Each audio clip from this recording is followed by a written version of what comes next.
হাই friends, কি খবৰ? আশা কৰোঁ আপোনালোকৰ সকলোৱে ভালেই চাগে।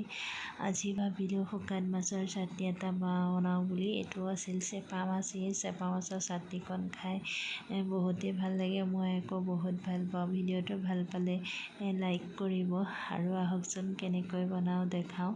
এয়া মই কেইটামান কেঁচা জলকীয়া ল'লোঁ। জলকীয়াটো খোৱা হ'লে ভাল লাগে, জ্বলা হয়। 2টা চেপা মাছ ল'লোঁ আৰু এটা সৰু বিলাহী, অকণমান আদা আৰু এটা সৰু পিঁয়াজ আৰু নহৰু। এইখিনি মই ধুনীয়াকৈ ধুই কৰি কাটি ল'লোঁ।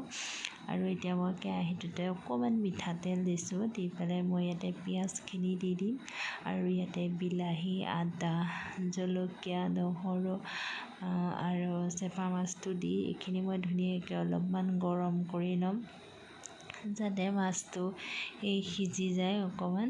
তাৰপিছত তেতিয়া চাটনিটো বনালে খাই ভাল লাগে।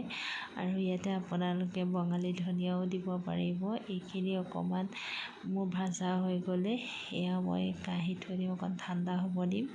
এতিয়া অকণমান বঙালী ধনিয়া আৰু নিমখ দি ধুনীয়াকৈ মিক্সিত মাৰি দিলোঁ আৰু আজি চাটনি হৈ গ'ল ৰেডি। খাবলৈ খুবেই সোৱাদ লগা হৈছিলে। আপোনালোকেও ট্ৰাই কৰি চাবচোন। আজিলৈ মই আহোঁ, বাই বাই।